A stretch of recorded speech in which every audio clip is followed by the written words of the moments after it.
రెడ్డి కడపలో నేతల మధ్య మాటల యుద్ధం సాగుతోంది. తమ కార్యకర్తల జోలికొస్తే ఎవరిని వదిలిపెట్టనంటూ టీడీపీ ఎమ్మెల్యే కుటుంబానికి స్ట్రాంగ్ వార్నింగ్ ఇచ్చారు మాజీ డిప్యూటీ సీఎం అంజాద్ బాషా. అయితే ఆయనకి అదే రేంజ్లో కౌంటర్ ఇచ్చారు టీడీపీ నేత శ్రీనివాస్ రెడ్డి. 5,000 మందితో వస్తావో 50,000 మందితో వస్తావో నీ ఇష్టం, నీకు నీ తమ్ముడికి దమ్ముంటే రండి చూసుకుందాం అంటూ ప్రతి సవాల్ చేశారు. మరొక్కసారి హెచ్చరిస్తున్నారు, తెలుగుదేశం పార్టీ నాయకులతో మీరు మా కార్యకర్తల జోలికి వస్తే మొన్న చెప్పారు, మన ఎమ్మెల్యే చెప్పారు 200 మంది కాదు కదా 2,000 మందితో రా అని చెప్పింది మా ఎమ్మెల్యే గారు.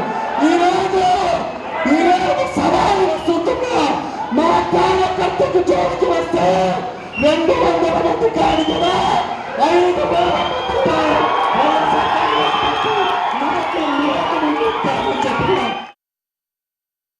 పాపం అంజద్ బాషా ఎందుకో ఊరికి ఉలికి పడుతూ ఉన్నాడు. ప్రతి మాటకు 200 మందితో వస్తా అన్నావు, 2,000 మందితో రమ్మన్నాం, ఈరోజు 5,000 మందితో వస్తావా, 50,000 మందితో రావయా? ఏమైతే నీ కార్యకర్తలను ఎవరు మేము సతాయించడంలే, నీ కార్యకర్తలను నువ్వు సతాయించినావు అని చెప్పి వాళ్ళు వచ్చి మా దగ్గర వాపోతాండరు. ముందు దానికి సమాధానం చెప్పుకో. అయినా ఇంతెందుకు, నువ్వు నీ తమ్ముడు శ్రీనివాసరెడ్డి నీ ఇంటికి వస్తాం, నీ ద్వారకా నగర్కి వస్తామన్నావే, ముందు దానికతే నువ్వు చెప్పు.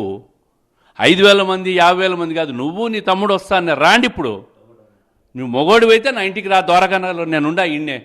ఎందుకు ఊరికే కారుకూతలు కూస్తాండవు? నీ పని నువ్వు చేసుకో.